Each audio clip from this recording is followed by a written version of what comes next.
একটা জিনিস খেয়াল করবেন, রাষ্ট্রীয় সম্পদ যারা ভোগ করে, অন্যের সম্পদ যারা লুটেপুটি খায়, এদের ব্যাপারে আল্লাহ পাক রব্বুল আলামিন স্পষ্ট ভাবেই জানিয়ে দিয়েছেন, হকুল্লাহ একটা, হকুল ইবাদ একটা হলো বান্দার হক, দ্বিতীয়টা হলো আল্লাহর হক। আল্লাহর হক যদি কোনো ব্যক্তি মেরে খায়, একমাত্র শুধুমাত্র কেবলমাত্র মাফ চাইতে হবে কার কাছে? কার কাছে? আল্লাহর কাছে মাফ চাইতে হবে। কিন্তু যদি কোনো বান্দার হক কেউ মেরে খায়, যতক্ষণ পর্যন্ত বান্দা মাফ না করবেন, ততক্ষণ পর্যন্ত মাফ করবেন না যিনি তিনিকে। বান্দার হকগুলো লুটেপুটে খায়। ওমর রাদিয়াল্লাহু তাআলা চিন্তা করলেন রাষ্ট্রের কথা, কিন্তু এখন আমরা রাষ্ট্রের কথা তো দূরের কথা, পাড়া প্রতিবেশী তার জমিটাও মেরে দেই। জমির আল ছাড়তে ছাড়তে আলের উপর দিয়ে যাওয়া যায় না। কিছু কিছু জমির আল আছে, আলের উপর দিয়ে, আল তো বলে বাতর, নাকি বাতর বলে না? বাতরের উপর দিয়ে হাঁটতে মনে হয় পুলসিরাতের রাস্তা পার হইতেছে, এরকম আছে না নাই? কে কত জমি ছাড়তে পারে আর কার কত বাড়াইতে পারে? 2 ইঞ্চি জমি বাড়ায় কি বাড়ায় না? অথচ যদি আপনার ভিতরে 2 ইঞ্চি জায়গা বেশি আসে, কঠিন কিয়ামতের দিন জবাবদিহিতা করতে হবে কার কাছে? আল্লাহর পাক রব্বুল আলামিন এই সমস্ত ফিতনা থেকে আমাদের হেফাজত করুন, বলুন না আমিন। অথচ ওই ওমর রাদিয়াল্লাহু তাআলা আনহু মসজিদে খুতবা দিচ্ছেন, যার ভিতরে আখিরাতের এত ভয়। আখিরাতের ভয় থাকবে না কেন? আখিরাতের ভয়টা হয়েছে তাদের এই জন্য। আখিরাতের ভয় হওয়ার পিছনে আরেকটা কারণ হলো, ওয়াত্তাকু ইয়াওমান লা তাজজি নাফসুন আন নাফসিন শাইআ ওয়া লা ইয়াকবালু মিনহা শাফাআ ওয়া লা ইয়াখযু মিনহা আদলু ওয়া লা হুম ইউনসারুন। আল্লাহ পাক রব্বুল আলামিন জানিয়ে দিলেন, ওই কঠিন কিয়ামতের ময়দানটা হবে এমন অবস্থা যখন কেউ কারো জন্য কোনো সুপারিশ করতে পারবে না, কেউ কারো জন্য কোনো কিছু করতে পারবে না। ওয়ালা ইয়াকবালু মিনহা শাফাআ, সুপারিশ করা হবে না, গ্রহণ করা হবে না কারো সুপারিশ। এখন দুনিয়ার জমিনে মুসিবতে পড়লে সুপারিশ করা হয়, সুপারিশ করলে না হয় মানা হয়। কে সুপারিশ করেছে? বলে এই যে আজকে প্রধান অতিথি আসছেন, আজকে আমাদের প্রধান অতিথি যেমনি ভাবে বর্তমান যুবক অ্যাডভোকেট বিপ্লব হাসান পলাশ ভাই সংসদ সদস্য, ঠিক না? সংসদ সদস্য তো, এর যদি সুপারিশ যায় কোথা থেকে? বলে রৌমারি থেকে। বলে এর কাজ কি? বলে ইনি হলেন সংসদ সদস্য কুড়িগ্রাম 4। এই কুড়িগ্রাম 4 এর সংসদ সদস্য, ইনি যদি সুপারিশ করে দুনিয়ার জমিনের বিচার থেকে কিছু হলে রেহাই পাওয়া যাবে কি যাবে না? কিন্তু আল্লাহ বললেন ওয়ালা ইয়াকবালু মিনহা শাফাআ, ওই কঠিন কিয়ামতের দিন যখন কারো কোনো সুপারিশ কবুল করা হবে না, যখন কেউ কারো জন্য কোনো কিছু করতে পারবে না, শুধু করতে পারবে না, কেউ কারো তো দূরের কথা, অন্য একটা আয়াতুল কারিমা আল্লাহ জানিয়ে দিলেন, আখি তোমার ভাই, ওয়া উম্মিহি ওয়া আবি ওয়া সাহিবাতিহি ওয়া বানি লিকুল্লি ইমরিইম মিনহুম ইয়াওমা ইযিন শাআনুন ইগনি। আল্লাহ পাক রব্বুল আলামিন বলেন, আখি তোমার ভাই, ওয়া উম্মিহি ওয়া আবি তোমার পিতা এবং তোমার মাতা, ওয়া সাহিবাতিহি ওয়া বানি লিকুল্লি ইমরিইম মিনহুম ইয়াওমা ইযিন শাআনুন ইগনি। আল্লাহু আকবার। আল্লাহ জানাচ্ছেন আখি তোমার ভাই, ওয়া উম্মিহি ওয়া আবি তোমার পিতা এবং মাতা, ওয়া সাহিবাতিহি ওয়া বানি তোমার স্ত্রী এবং তোমার সন্তানাদি, কেউই তোমারে কোনো উপকার করবে না। সকলেই যে যার যার নফসকে, যার যার আত্মারে বাঁচানোর জন্য চেষ্টা করবে। ওই কঠিন কিয়ামতের ভয় ওমর রাদিয়াল্লাহু তাআলা আনহুর অন্তরের ভিতরে। অথচ ওই ওমর রাদিয়াল্লাহু তাআলা আনহু মসজিদে খুতবা দিচ্ছেন। আরো একটা হাদিস থেকে শোনাতে যাচ্ছি, মসজিদে খুতবা দেওয়া অবস্থায় একজন সাহাবা দাঁড়াইয়া গেলেন, লাঠি হাতে নিয়ে দাঁড়িয়েছেন আর বলতেছেন, ভাই ওমর, দিলের কানটা লাগাইয়া শুনে রাখেন, যতদিন পর্যন্ত কোরআন দ্বারা রাষ্ট্র পরিচালনা করবেন ততদিন পর্যন্ত আপনার বিধান মানব। যখন কোরআনের বাইরে বা রাসূলের সুন্নাহর বাইরে কোনো মন গড়া বিধান করবেন, তখন এই যে লাঠি দেখতেছেন হাতে, এই লাঠি দ্বারা প্রতিহত করব। বলেন আল্লাহু আকবার। একজন রাষ্ট্রপ্রধানকে সামান্য একজন মানুষ লাঠি হাতে নিয়ে দাঁড়িয়ে গেলেন আর বললেন, ওই কঠিন কিয়ামতের ময়দানে হিসাবের কথা যখন ওমর রাদিয়াল্লাহু তাআলা বলতেছেন, এবার ওই সামান্য একজন সদস্য তিনি দাঁড়িয়ে বললেন, যতদিন কোরআন দ্বারা রাষ্ট্র পরিচালনা করবেন ততদিন আপনার বিধান মানব, কোরআনের বাইরে যদি বিধান কোনো কিছু মন করা করান, এই যে লাঠি দেখতেছেন লাঠি দ্বারা প্রতিহত করব। দেখবেন খেয়াল করে বর্তমানেও আছে, পৃথিবীর আনাচে কানাচে অনেক মানুষ আছে, নির্বাচনের আগে তারা বিভিন্ন ধরনের সংশোধনীয় আইন পাস করে, বিভিন্ন ধরনের আলটিমেটাম দেয়, আমি যদি উপজেলা চেয়ারম্যান হই এই করব সেই করব, রাস্তা করব, বাড়ি করব, গাড়ি করব, হেন করব, তেন করব, বলে কি বলে না? অনেকেই তো বলে মদিনা সনদে রাষ্ট্র চালাবো, এরকম লোক আছে না নাই? মদিনা সনদে রাষ্ট্র চালায়, অথবা মদিনা সনদের ভিতরে কোথাও তো বলা নাই আলেমদেরকে ঝুলে ধরে জেলখানায় ঢুকিয়ে দাও, মদিনা সনদে কোথাও তো বলা নাই কোরআনের ময়দানগুলো। সমস্যা হবে নাকি? মদিনা সনদে তো এটাও লেখা নাই কোরআনের মাহফিল গুলো বন্ধ করে দাও, মদিনা সনদের ভিতরে এটাও লেখা নাই আলেমদেরকে জেলখানায় ভরে ভরে আটকে রাখো, কোরআন দমিয়ে দাও। এই যে কোরআনের বাতি জ্বলতেছে আপনাদের আমবাড়ি, দাঁত ভাঙ্গা আমবাড়ির মতো এরকম একটা জায়গায় কোরআনের নূর জ্বলতেছে, এটা রহমত কার? এই রহমতটা আল্লাহর। এই এলাকার ভিতরে সকলেই যদি চিন্তা করে যে এই বাতি নিভিয়ে দিবে, আর আল্লাহ যদি চান যে না এই বাতি জ্বালাবো, তাহলে নিবানোর শক্তি কি কারো আছে? আর আল্লাহ যদি বলেন যে এখানে বাতি জ্বালানো সম্ভব না, এলাকার সকলেই মিলে যদি ঘাড় বাজায় ধাক্কাই এই বাতি জ্বালানো সম্ভব? সেটাও সম্ভব না। এর কেমনে বুঝবেন? কোরআন থেকে শোনাই, আল্লাহ পাক রব্বুল আলামিন স্পষ্ট ভাবে জানিয়ে দিলেন, ইউরিদুনা লিইউতফিউ নূরাল্লাহি বিআফওয়াহিহিম আল্লাহু মুতিম্মু নূরিহি ওয়ালাউ কারিহাল কাফিরুন। আল্লাহু আকবার।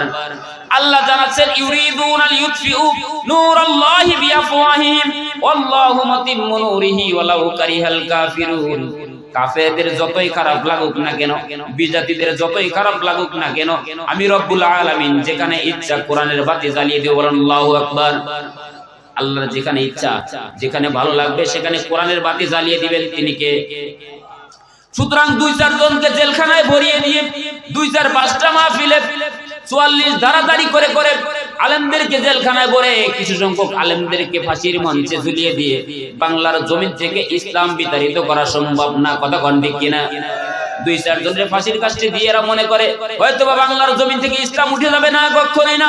পৃথিবীর জমিনের যে কোনো প্রান্তেই হোক না কেন, তাম দুনিয়া যদি জ্বালিয়ে দেওয়া হয়, মানুষদেরকে যদি জীবিত রাখা হয়, তাদের মাঝখান থেকে আবার কোরআন লিপিবদ্ধ করা সম্ভব। সুতরাং পৃথিবীর জমিনে আল্লাহ যদি চান বাংলার জমিনটারে কোরআনের জমিন হিসেবে কবুল করবেন, তাহলে বাংলার জমিন কোরআনের জমিন হিসেবে কবুল হবে কি হবে না? অবশ্যই হবে। তাই তো আল্লাহ পাক রব্বুল আলামিন বললেন, ইউরিদুনা লিইউতফিউ নূরাল্লাহি বিআফওয়াহিহিম আল্লাহু মুতিম্মু নূরিহি ওয়ালাউ কারিহাল কাফিরুন। কাফের বেদুইনদের যতই খারাপ লাগুক না কেন, তাদের গায়ে যতই অ্যালার্জি হোক না কেন, আমি রব্বুল আলামিনের যেখানে ইচ্ছা কোরআনের বাতি জ্বালিয়ে দিব। বলেন আল্লাহু আকবার। সম্মানিত হাজিরিন, যে কথা বলতেছিলাম, ওমর রাদিয়াল্লাহু তাআলা আনহু ওই আখিরাতকে ভয় করতেন। যখন পিতামাতা আত্মীয়স্বজন সকলেই সকলের থেকে পলায়ন করবে, ওই আখিরাতের ভয় করে করে ওমর রাদিয়াল্লাহু তাআলা আনহু হুযায়ফা ইবনুল ইয়ামিন রাদিয়াল্লাহু তাআলা আনহুর কাছে যাইতেন আর বলতেন, ভাই হুযায়ফা ইবনুল ইয়ামিন, সত্য করে বলো তো তোমার কাছে ওমর রাদিয়াল্লাহু তাআলা আনহু যে লিস্টটা দিয়েছে ওই লিস্টের মধ্যে আমি ওমরের নাম আছে কিনা? আর ওই ওমর রাদিয়াল্লাহু তাআলা আনহুর বিপক্ষে লাঠি হাতে দাঁড়িয়ে গেলেন ওই সাহাবা সাইয়্যিদ ইবনে আমির আল-জামাহির নামক একজন সাহাবা। এর ব্যাপারে ওমর রাদিয়াল্লাহু তাআলা আনহু বললেন, ও সাইয়্যিদ, তুমি একটু শান্ত হও, তুমি একটু বসো, নামাজ শেষে তুমি আমার সাথে একটু দেখা করো। সাইয়্যিদ ইবনে আমির আল-জামাহির চিন্তা করলেন, নামাজ শেষে যেহেতু খলিফা দেখা করতে বলেছে, হয়তো বা আমার বিপক্ষে কিছু বলবে, কিন্তু আমি পরোয়া করি না। আমি যারে ভয় করি তিনি কে? আমি যারে ভয় করি তিনি হলেন আমার রব। নামাজ শেষে ওমর রাদিয়াল্লাহু তাআলা আনহু তার জন্য দোয়া করলেন আর বললেন, সাইয়্যিদ ইবনে আমির আল-জামাহির, তোমার জন্য দোয়া রইল। একটা জিনিস বোঝো, ওই যে কুয়াইফা নামক অঞ্চল, ওই এলাকার ভিতরে অনেক দিন থেকে একটা রাষ্ট্রপ্রধান চায়, একটা লিডার চায়, একটা নেতা চায়। আমি মন থেকে বলছি, মন থেকে মুহাব্বত চিত্তে তোমারে ওই এলাকার জন্য নেতা হিসেবে সিলেক্ট করেছি। বলেন আল্লাহু আকবার। সাইয়্যিদ ইবনে আমির আল-জামাহির দু চোখের পানি ছেড়ে দিলেন। দু চোখের পানি ছেড়ে দিয়ে বলতেছেন, ভাই ওমর, আমি তো নেতা হয়ে দুনিয়ার জমিনে বাঁচতে চাই না, আমি নেতা হয়ে বাঁচতে চাই না, আমি দুনিয়ার জমিনে সামান্য মানুষ হিসেবে, সামান্য নাগরিক হয়ে বাঁচতে চাই, আমারে আপনি ওই এলাকার ভিতরে নেতা হিসেবে পাঠায়েন না। ওমর রাদিয়াল্লাহু তাআলা আনহু তখন তার আয়াতুল কারিমা শুনিয়ে দিলেন, আতিউল্লাহ আতিউর রাসূল উলিল আমরি মিনকুম। আল্লাহর রাসূল তোমারে জানিয়ে দিয়েছেন, কোরআনুল হাকিমে আল্লাহ আদেশ করেছেন, আল্লাহর আদেশ মানো, আল্লাহর অনুগত্য করো, রাসূলের অনুগত্য করো। এরপর বলা হয়েছে উলিল আমরি মিনকুম, নেতার অনুসরণ করো। আমি ওমর নেতা হিসেবে তোমারে আদেশ করছি, তুমি ওই এলাকার রাষ্ট্রপ্রধান হিসেবে নিয়োজিত হয়ে যাও। আল্লাহু আকবার। রাষ্ট্রপ্রধান বানালেন। সাইয়্যিদ ইবনে আমির আল-জামাহি রাষ্ট্রপ্রধান হবেন না।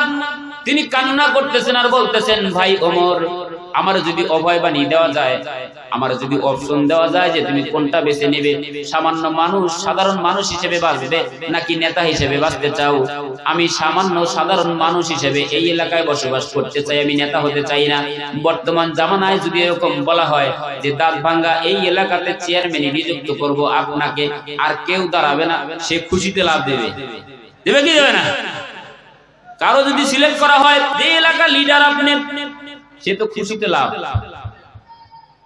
যে ভোট দিতে গেলে হয়তো রাত্রে দেওয়া লাগে, অথবা শেষ রাতে, অথবা দুপুর হওয়ার আগেই শেষ, সন্ধ্যা হয়ে যায়, ভোট গোনা শেষ হয় না। কি হয়েছে? ভোট বুঝলা যায়, গোনা শেষ।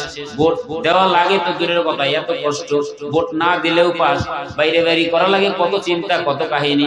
ওর থেকে এই দাঁতভাঙ্গা এলাকার থেকে যদি আমারে সিলেক্ট করে, তাহলে তো আমি একবারেই পার, লাভ দেবে, ঠিক না? অথচ তাদের আকীদা, তাদের ঈমানী চেতনা, তাদের চেতনা ছিল আমি নেতা হয়ে বাঁচতে চাই না, আমি এই এলাকায় সামান্য সাধারণ নাগরিক হিসেবে বাঁচতে চাই। ভাই ওমর, আমার যদি দুইটা অপশন দেওয়া যায়, আমি নেতা হিসেবে বাঁচতে চাই না।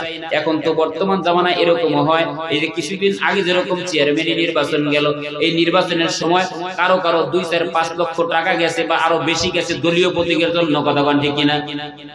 দলের প্রতীক পাইলেই পা মাইন্ড করতেছেন? সত্য যেটা বলতেই হবে, দলের প্রতীক পাইলেই যদি পার হয়, এখানে যদি আমার 10 লাখ খরচ হয়, সমস্যা কোথায়? আমি এখানে 10 লাখ খরচ করে একটা দলীয় প্রতীক আনবো, পরে আমারে ঠেকায় কে? ঠিক কিনা? বললেও ঠিক, না বললেও ঠিক। রাগ করতেছেন না? আমরা চিন্তা করি দলীয় প্রতীক। সাহাবায়ে কেরামের ঈমানী চেতনা, তাদের ঈমানী চেতনা ছিল আমি নেতা হয়ে বাঁচতে চাই না, সাধারণ নাগরিক হিসেবে বাঁচতে চাই।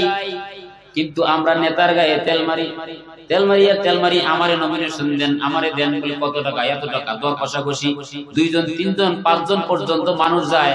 বলে উপজেলায় নয়, ওই যাও মহানগর ঢাকায় যাও, সেখানে গিয়ে দেখা হয় কি দলীয় প্রতীক দাও।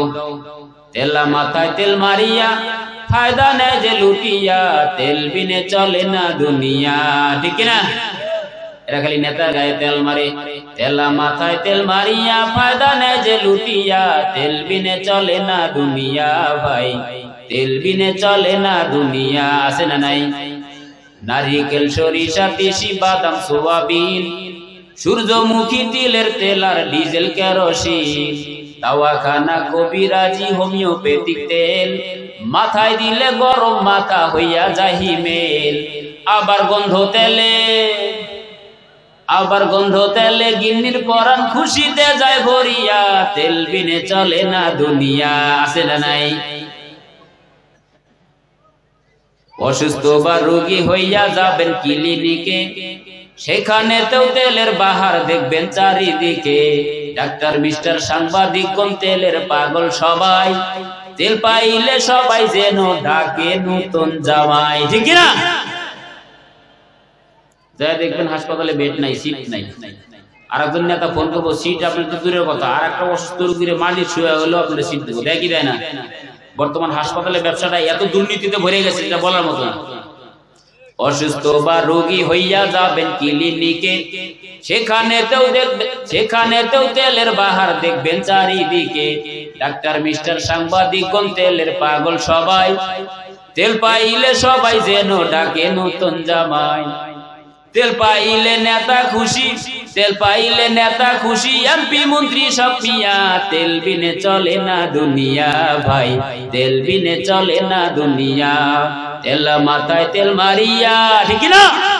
তেলা মাথায় তেল মারিয়া ফায়দা নেয় যে লুটিয়া, তেল বিনে চলে না দুনিয়া, হয় তেল বিনে চলে না দুনিয়া। ঠিক কিনা? এরকম তেলবাসী এলাকা আছে, অনেক জায়গায় আছে। আপনাদের এলাকা আলহামদুলিল্লাহ বলেন আলহামদুলিল্লাহ। যে কথা বলতেছিলাম, নেতা বলতেছেন আমার আদেশ, তুমি কুয়াইফা নামক অঞ্চলে তুমি প্রতিনিধি হিসেবে যাবা, ওই এলাকার রাষ্ট্রপ্রধান হিসেবে তুমি যাইবা। কিন্তু সাইয়্যিদ ইবনে আমির আল জামহির বলতেছেন আমি নেতা হিসেবে বাঁচতে চাই না, দুনিয়ার জমে সামান্য মানুষ হয়ে বাঁচতে চাই। ধরে নেন, সংক্ষিপ্ত ভাবে বুঝাতে যাচ্ছি, সাইয়্যিদ ইবনে আমির আল জামহির ওই এলাকার লিডার হিসেবে পাঠানো হলো। লিডার হিসেবে তিনি গেলেন, 1 বছর পর্যন্ত ওই এলাকায় রাষ্ট্র পরিচালনা করলেন। ওমর রাদিয়াল্লাহু তাআলা আনহু চিন্তা করলেন কুয়াইফা নামক অঞ্চলে একটা গোয়েন্দা কমিটি পাঠানো যায়। একটা গোয়েন্দা কমিটি পাঠানো হলো, ওই এলাকার ভিতরে ঘুরে ঘুরে মানুষের কাছ থেকে অভিযোগ নিয়ে আসবে, আর ওই এলাকায় দরিদ্রদের একটা লিস্ট নিয়ে আসবে। কারণ আমি ওমর রাদিয়াল্লাহু তাআলা আনহু ওই এলাকায় দরিদ্রদের মাঝে কিছু মাল বন্টন করতে চাই। আল্লাহু আকবার। মাল বন্টন করতে চাই। একটা গোয়েন্দা গেল, গোয়েন্দা কমিটি গিয়ে কুয়াইফা নামক অঞ্চলে যখন ঘোরাঘুরি করতে লাগলো, মানুষের কাছে যেখানে গিয়ে জিজ্ঞাসা করে আপনার এলাকার সবথেকে একজন দরিদ্র ব্যক্তির নাম বলেন, ওই একজন ব্যক্তির নাম বলেন। যখন বলে একজন ব্যক্তির নাম বলেন, বলে আমাদের এই অঞ্চলের ভিতরে একটা দরিদ্র মানুষ যদি চান, তার নাম হলো সাইয়্যিদ ইবনে আমির আল জামহির। আল্লাহু আকবার। বুঝতেছেন কথা? 1 বছর নেতা, ওই এলাকার রাষ্ট্রপ্রধান, একটা গোত্রের রাষ্ট্রপ্রধান, অথচ তার ব্যাপারে বলা হলো যে এলাকাতে গিয়ে জিজ্ঞাসা করা হয় আপনার এলাকার একটা দরিদ্র ব্যক্তির নাম বলেন, বলে আমার এলাকায় দরিদ্র একজন আছে, তার নাম হলো সাইয়্যিদ ইবনে আমির আল জামহির। এরকম ঘুরে ঘুরে ওই একজন ব্যক্তি ছাড়া যেখানেই যায় জিজ্ঞাসা করে সাইয়্যিদ ইবনে আমির আল জামহির। ওমর রাদিয়াল্লাহু তাআলা আনহুর কাছে লিস্ট চলে আসলো, গোয়েন্দার লিস্ট। লিস্টে নাম পড়ে প্রথমেই সাইয়্যিদ ইবনে আমির আল জামহির, আরো একজন গোয়েন্দার নাম পড়ে, এখানেও সাইয়্যিদ ইবনে আমির আল জামহির। যেই গোয়েন্দাগুলো পাঠানো হয়েছে এক এক গ্রামে গ্রামে ঘুরে ঘুরে যে লিস্টগুলো করেছে, প্রথমে নাম যার, তার নাম হলো সাইয়্যিদ ইবনে আমির আল জামহির। এবার ওমর রাদিয়াল্লাহু তাআলা আনহু বললেন এটা কোন সাইয়্যিদ? গোয়েন্দা সংস্থার লোকগুলো বলতেছেন যারে আপনি 1 বছর আগে লিডার হিসেবে ওই এলাকায় পাঠিয়েছেন, যিনি আপনার বিপক্ষে লাঠি হাতে দাঁড়িয়েছিল, ওই সাইয়্যিদ ইবনে আমির আল জামহির হলো ওই কুয়াইফা অঞ্চলের ভিতরে সবথেকে দরিদ্র। বলেন না আল্লাহু আকবার। সবথেকে দরিদ্র হলো সাইয়্যিদ ইবনে আমির আল জামহির, তার থেকে দরিদ্র ওই কুয়াইফা অঞ্চলের ভিতরে আর নাই। বর্তমান বিশ্বের আনাচে কানাচে তাকিয়ে দেখবেন 5 বছর যাওয়ার পরেও নেতার বাড়িতে ইলিপের মাল দেওয়া লাগে। 5 বছর তো দূরের কথা, 1 বছর যাইতে না যাইতেই নেতার বাড়ির ডিজাইন চেঞ্জ। 1 বছর তো 2 বছর দূরের কথা, নেতার রৌমারি শহরে থাকা লাগবে, বিভিন্ন জায়গায় বাসা, কুর্তিমারি থাকা লাগবে বাসা, রাজীবপুর থাকা লাগবে বাসা, আনন্দবাড়ি বাসা, যাইতে যাইতে বাসা। এভাবে যাবে আর যাবে, শুধু যাবে না, ঢাকা শহরে বাসা, শুধু তাই না, নেতা যদি 5 বছর ক্ষমতার চেয়ারে বসে, এরপরে বিদেশি বাড়ি করে লেখা। ঠিক না? রাগ করতেছেন মনে হয়, শেষ করে দেই। সম্মানিত হাজিরিন, সাইয়্যিদ ইবনে আমির আল জামহির 5 বছর পর্যন্ত ওই এলাকায় নয়। সাইয়্যিদ ইবনে আমির আল জামহির যখন নেতার দায়িত্ব পালন করতেছেন, গোয়েন্দা কমিটি গেল, সেখানে কমিটিরা লিস্ট নিয়ে আসলো, প্রথম সারির দরিদ্র যিনি, তিনিই হলো নেতা। আর আমাদের এলাকাতেও নেতা আছে, আপনাদের এলাকাতেও নেতা আছে। 5 বছর ক্ষমতায় যদি থাকতে পারে, তার গাড়ির ডিজাইন চেঞ্জ হয়, তার বাড়ির ডিজাইন চেঞ্জ হয়, সব নকশা পরিবর্তন করে। এটা হলো দুনিয়াবি খেলা। কথা কোন ঠিক কিনা? ওমর রাদিয়াল্লাহু তাআলা আনহু খুশি হলেন, নিজেই সাইয়্যিদ ইবনে আমির আল জামহিরের জন্য কিছু স্বর্ণ মুদ্রা পাঠিয়ে দিলেন, কিছু হাদিয়া পাঠিয়ে দিলেন। সম্মানিত হাজিরিন, আরো একটা বিষয় তিনি সরাসরি গেলেন, সংক্ষিপ্ত ভাবে যেটা বুঝাতে যাচ্ছি, সাইয়্যিদ ইবনে আমির আল জামহিরের বাসায় ওমর রাদিয়াল্লাহু তাআলা আনহু গেলেন। যাওয়ার পর তিনি ওই কওমের লোকদেরকে দাঁড় করিয়ে দিয়ে বললেন, এই যে 1 বছর আগে আপনাদের এলাকায় নেতা পাঠিয়েছিলাম, এই নেতার ব্যাপারে আপনাদের কোনো অভিযোগ আছে কিনা? এবার সকলে মিলে নয়, মাঝখান থেকে কয়েকজনে হাত উত্তোলন করলো। আমাদের নেতার বিপক্ষে আমাদের অভিযোগ আছে 4টা। কয়টা অভিযোগ আছে? 4টা। কি কি অভিযোগ? বলে নেতার মির্গি রোগ আছে, নেতা মাঝে মধ্যে বেহুশ হয়ে যায়, মাথায় পানি দেওয়া লাগে, তারপর নেতা সুস্থ হয়। নেতার মির্গি রোগ এক নাম্বার সমস্যা, নেতার মির্গি রোগ আছে। দ্বিতীয় নাম্বার সমস্যা হলো নেতা সকালবেলা অফিসে আসতে দেরি করে। 3 নাম্বার সমস্যা হলো আপনার কাছে শুনেছি আপনি নাকি রাষ্ট্র পরিচালনা করেন, দিনের বেলায় রাষ্ট্র পরিচালনা করেন, রাত্রি বেলায় বাড়ি বাড়ি গিয়ে ঘুরে ঘুরে খোঁজ নেন, কিন্তু নেতা সারাদিন আমাদের সাথে থাকে বটে, রাত্রে কখনো আমাদের কাছে আসে। 4র্থ নাম্বার সমস্যা হলো নেতার আরো একটা সমস্যা আছে, বলে কি নেতা শুক্রবারের দিন অফিস করে তো দূরের কথা, জুমার আগে নেতা কারো সাথে সাক্ষাৎ করে না। কখন? জুমার আগে। অভিযোগ কয়টা? অভিযোগ কয়টা? যেই নেতা এত সুন্দর চরিত্রবান, যার ইমানি চেতনা এত ভালো, যিনি ওমরের মতো একজন মানুষের সামনে লাঠি হাতে দাঁড়িয়ে গেলেন, তার বিপক্ষে অভিযোগ করলেন কয়টা? প্রথম অভিযোগ নেতার মির্গি রোগ আছে। দ্বিতীয় নাম্বার অভিযোগ হলো নেতা সকালে অফিসে আসতে দেরি করে। তৃতীয় নাম্বার অভিযোগ হলো নেতা দিনের বেলায় সময় দেয়, রাতে সময় দেয় না। 4র্থ নাম্বার অভিযোগ হলো নেতা শুক্রবারের দিন জুমার আগে কারোর সাথে সাক্ষাৎ করে না। ওমর রাদিয়াল্লাহু তাআলা আনহু ঘামতে শুরু করলেন, সর্বনাশ, যেই সাইয়্যিদ ইবনে আমির আল জামহির আমার বিপক্ষে লাঠি হাতে দাঁড়িয়ে গিয়েছেন, ওই সাইয়্যিদ ইবনে আমির আল জামহিরের বিপক্ষেও 4টা অভিযোগ, তাও ছোট ছোট অভিযোগ না, বড় বড় অভিযোগ। আরে সাইয়্যিদ ইবনে আমির আল জামহির, জবাব দাও, তোমার বিপক্ষে কেন এত অভিযোগ? জবাব তবে কি যাবে না? জবাব শোনার দরকার আছে। আমরা জবাব শেষের দিকে দিয়ে যাচ্ছি, ইনশাআল্লাহ শুনে যাবো তো ইনশাআল্লাহ, নাকি আবার ফিরে চলে যাবেন? মতলব তো ঠিক আছে। যে কথা বুঝাতে যাচ্ছিলাম, তাদের ভিতরে ছিল ঈমানী চেতনা। একটু মনে করাই দিয়ে, তাদের ভিতরে ছিল ঈমানী চেতনা, তারা আখিরাতকে ভয় করত। যেই কঠিন কিয়ামতের ময়দানে ভাই ভাইরে বলে যাবে, এই যে দাঁত ভাঙ্গা এলাকায় ধরেন ওখানে কিলাকিলি বাজছে, দাঁত ভাঙ্গে সব শেষ। যদি বাড়িতে জিজ্ঞাসা করা হয় কার কার ছেলে, অমুক অমুকের ছেলে, কোন গ্রাম, বলে যে আমবাড়ির এলাকা আর অমুক এলাকার খেলা হয়েছে, ওখানে বাইরে গাড়ি লাগছে। আপনার যদি ভাই থাকে, ওই ভাই যদি কিলাকিলি অবস্থায় ওই এলাকাতে থাকে, ভাইকে আপনারা রেখে চলে আসবে? ভাই রেখে চলে আসবে না। ওখানে জীবন দিয়ে হলেও সেখান থেকে বাইরে ফিরানোর চেষ্টা করবে। বাবা কখনোই সন্তানদের থেকে বিপদে ফেলে চলে আসবে না, মা সন্তানদের থেকে তো বিপদে ফেলে চলে আসবে না। মা দুনিয়ার জমিনে এমন একটা বৃক্ষ, মা এমন একটা লোক, মা এমন একটা শব্দ, মা এমন একটা ব্যক্তির নাম, যার ব্যাপারে আপনাদের সামনে না বললেই নয়। এই তো কিছুদিন আগে একটা ভিডিও ভাইরাল হলো, সেই ভিডিওর মধ্যে মায়ের চিত্রটা তুলে ধরতে যাচ্ছি। মা দুনিয়ার জমিনে এমন একটা শব্দ, এমন একটা বাক্যের নাম, এই ভিডিওটার ব্যাপারে আপনাদের সামনে তুলে ধরলে বুঝতে পারবেন। জঙ্গলের ভিতরে মহিষগুলো খাবার খাচ্ছে, মহিষগুলো জঙ্গলের ভিতরে খাবার খাচ্ছে।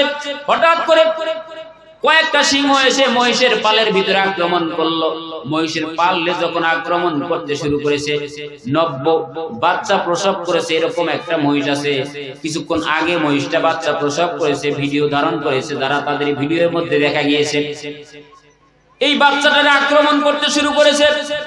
সকল মহিষগুলো দৌড়িয়ে পালানো আরম্ভ করেছে। সিংহের থাবার থেকে বাঁচার জন্য সব মহিষগুলো চলে যাচ্ছে, কিন্তু মা মহিষটা বাচ্চার এদিক থেকে বাধা আসে, এদিক থেকে সিংহ আসে বাধা দেয়, ওই দিক থেকে সিংহ আসে তাড়া করে, বিভিন্ন দিক থেকে যেখান থেকে সিংহ আসুক না কেন, মা মহিষটা বাচ্চারে বাঁচানোর জন্য তারা করে।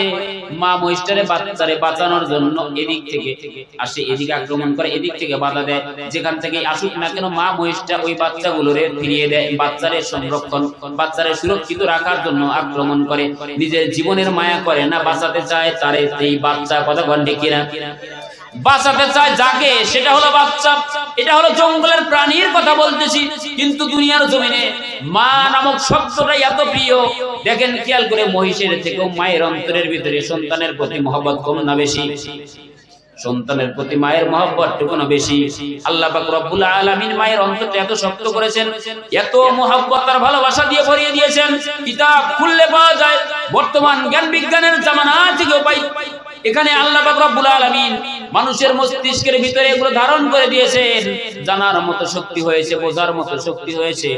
মানুষ প্রমাণ করতেছে, বিজ্ঞান প্রমাণ করতেছে, কোরআন কিতাব প্রমাণ করতেছে, মায়ের পেটের ভিতরে একটা আর দুইটা না 7টা স্তর, তারপরে হলো জেলি।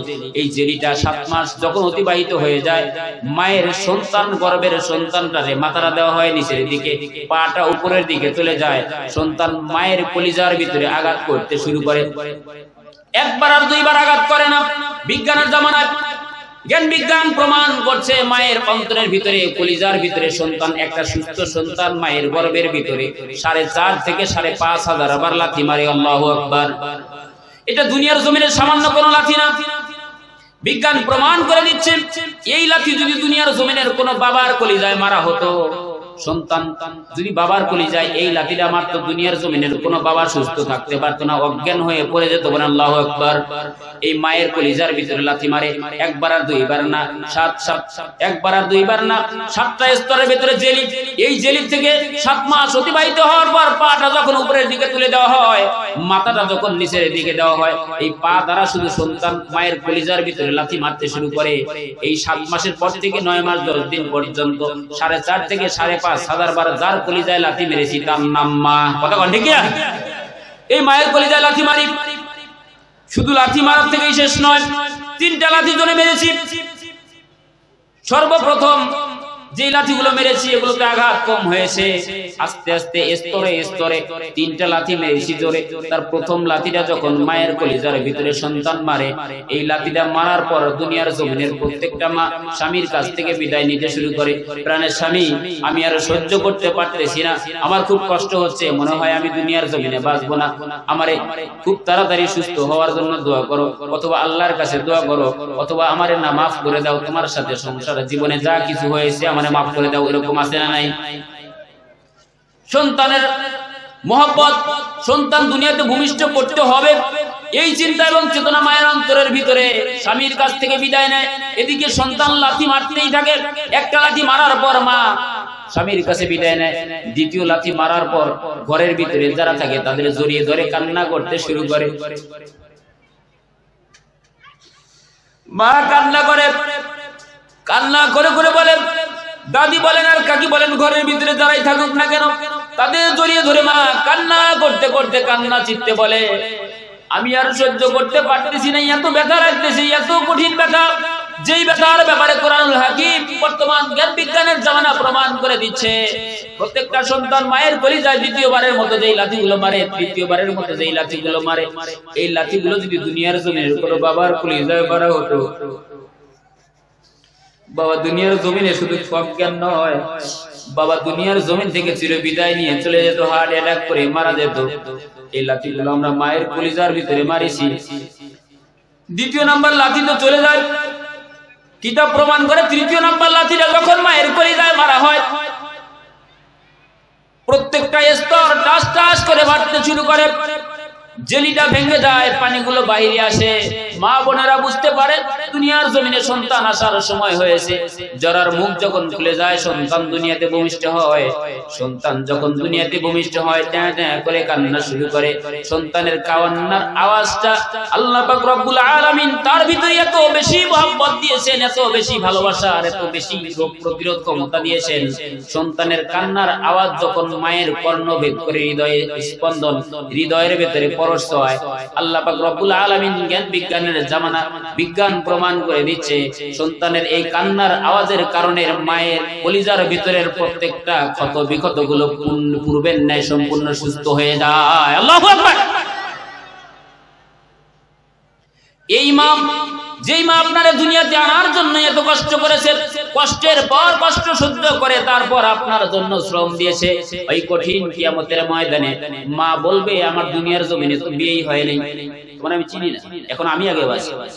আখি তোমার ভাই, ওয়া উম্মিহি ওয়া আবি তোমার মা এবং তোমার বাবা, এরা তোমার পরিচয় দেবে, ওয়া সাহিবাতিহি ওয়া বানি তোমার স্ত্রী এবং তোমার সন্তান, যারে খাওয়ানোর জন্য, যেই স্ত্রীর সুস্থ এবং তারে বাঁচানোর জন্য দুনিয়ার জমিনের অন্যায় অবিচার অপকর্মগুলো করে থাকি, পাড়া প্রতিবেশীর হকগুলো মারি, রাষ্ট্রীয় হকগুলো মারি, বিভিন্ন জায়গায় যেই হকগুলো সঠিকভাবে বোঝাতে চাই না, ভাই ভাইয়ের সম্পদগুলো বেড়ে দেয়, ভাই বইয়ের সম্পদ বোনের সম্পদগুলো বেড়ে দেয়।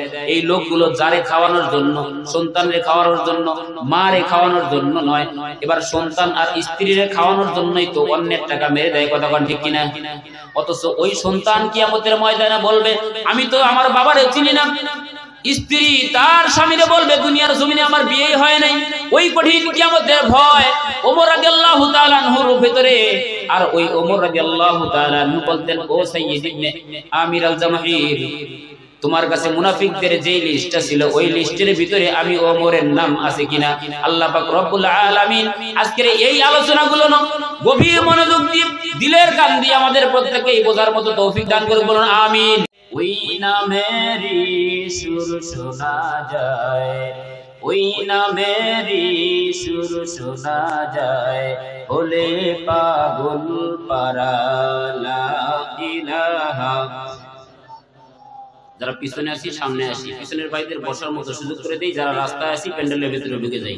লা ইলাহা লা ইলাহা ইল্লাল্লাহু মুহাম্মাদুর রাসূলুল্লাহ সাল্লাল্লাহু আলাইহি ওয়াসাল্লাম।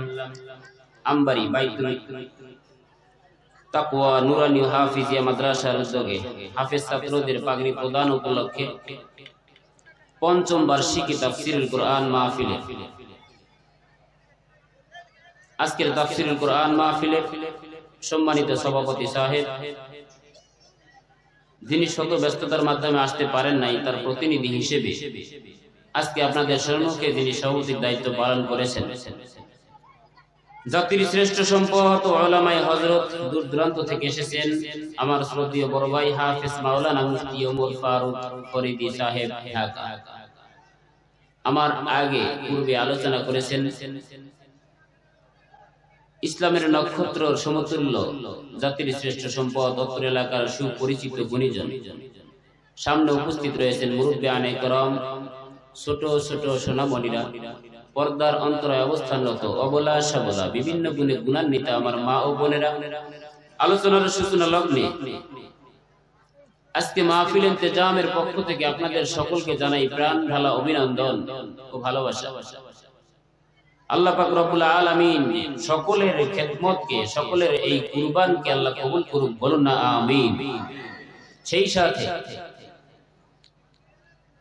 দোয়ার সূচনা লগ্নে যে কথাটুকু বলতেছিলাম ভাষা শহীদদের উদ্দেশ্যে, আজকের এই ভাষা দিবস উপলক্ষে যারা বাংলাদেশে এই মানচিত্রে বাংলা ভাষাটাকে প্রাধান্য দিতে গিয়ে যাদের জীবন বিলিয়ে দিয়েছেন, তাদের এই কুরবানিকে আল্লাহ কবুল করুক, বলুন আমিন। সেই সাথে যারা দিনের জন্য জীবন বিলিয়ে দিয়েছেন তাদের কুরবানিকে আল্লাহ কবুল করুক, বলুন আমিন। যারা দিনের জন্য শাহাদাত বরণ করেছেন তাদের উদ্দেশ্যে আমি গুনাহগার গোলাম সামান্য একটু তওবা হাদিয়া হিসেবে তাদের মা বাবার উদ্দেশ্যে বলছি। সেই সাথে আমার এই সঙ্গীতের মাধ্যমে আমরা এখনো যারা রাস্তায় ঘোরাঘুরি করতেছি, এরই ফাঁকে আমরা এসে মাঝখানে বসবো, বসার চেষ্টা করব। আল্লাহ পাক রব্বুল আলামিন সকলেই কবুল করুক, বলুন আমিন। মালিক ভাইয়ের বা ও কাশেম ভাইয়ের মা, সাব্বির ভাইয়ের মা ও বিলাল ভাইয়ের মা, মাসুম ভাইয়ের মা ও শিপন ভাইয়ের মা, জসিম ভাইয়ের মা, মুজাহিদ ভাইয়ের মা, তোমরা বড়ই ভাগ্যবতী আনলে ধরা দিনের বাতি, তোমরা বড়ই ভাগ্যবতী আনলে ধরা দিনের বাতি, সালাম জানাই তোমায় ফেরেশতা, সালাম জানাই তোমায় ফেরেশতা।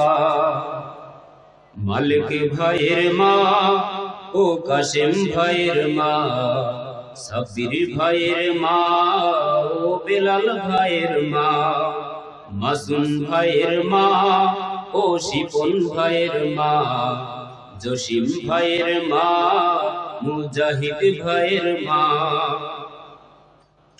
কেউ হারিয়ে ছেলে, কেউ হারিয়ে ভাই, কেউ হারিয়ে দিনের সাথী নিশ্চয় ধরায়, ঠিক না? কেউ হারিয়ে ছেলে আর কেউ হারিয়ে ভাই, কেউ হারিয়ে দিনের সাথী নিশ্চয় ধরায়।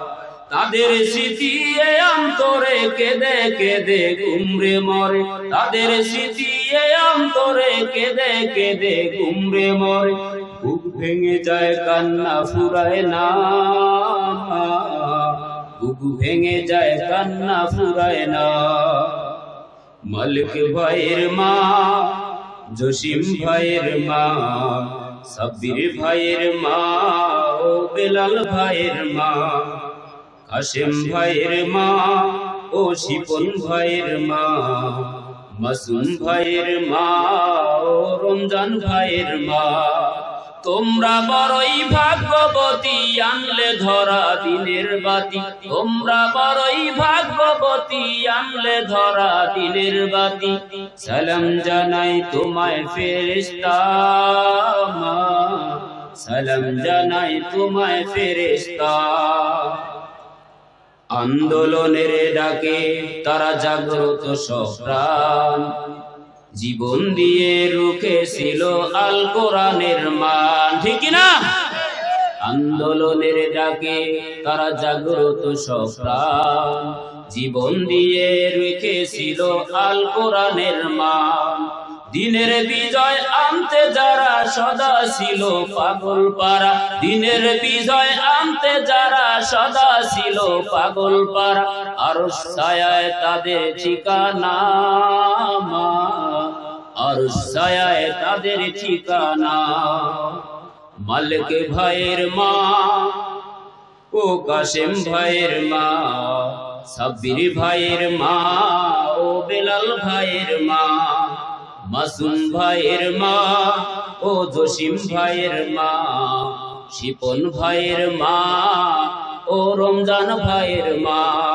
তোমরা বড়ই ভাগ্যবতী, আনলে ধরা দিনের জ্যোতি।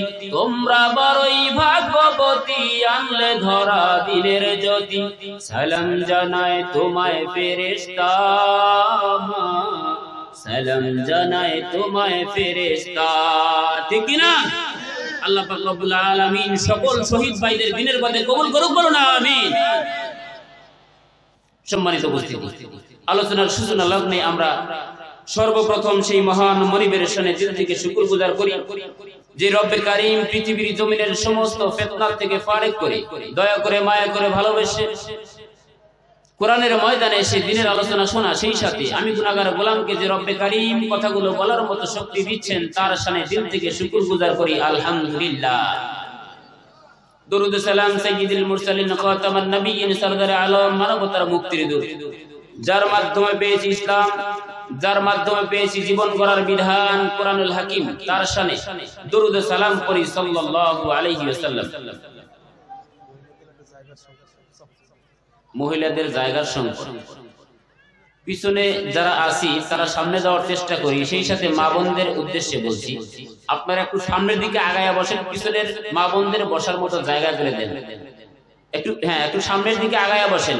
যেই ব্যক্তি অপর ভাইয়ের বসার জন্য জায়গা করে দেন, আল্লাহ পাক রব্বুল আলামিন যেন তাদের জন্য জান্নাতে জায়গা করে দেন, বলেন না আমিন।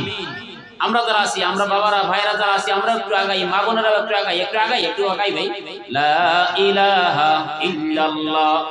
প্রায় সব জায়গাতেই দেখি মা বোনদের অবস্থানটা একটু বেশি হয়। একটু সামনে আগাই, লা ইলাহা ইল্লাল্লাহ। সেই ফাঁকে মা বোনেরা একটু ভেতরে ঢুকে যায়, একটু পরিবেশটা সুন্দর করার চেষ্টা করি। লা ইলাহা ইল্লাল্লাহ, লা ইলাহা ইল্লাল্লাহু মুহাম্মাদুর রাসূলুল্লাহ সাল্লাল্লাহু আলাইহি ওয়াসাল্লাম। ভূমিকা অনেক সময় নিয়ে নিলাম, বিরক্ত হচ্ছেন? কারণ একটু গোছায় নিতে হচ্ছে। আসার পরে তো লোকজন একেবারেই কম ছিলেন, এখন আলহামদুলিল্লাহ, বলেন আলহামদুলিল্লাহ। আল্লাহ পাক রব্বুল আলামিন আরো সকলকে কবুল করুন, বলেন আমিন। সম্মানিত হাজিরিন, আমি ভূমিকাতে যে আয়াতুল কারিমা তেলাওয়াত করেছিলাম সূরা বাকারা আয়াত নাম্বার 8। এই আয়াতুল কারিমায় আল্লাহ পাক রব্বুল আলামিন দুনিয়াবাসী বান্দাদের জন্য জানালেন একটা মেসেজ, সেটা হলো ওয়ামিনান নাস মাই ইয়াকুল।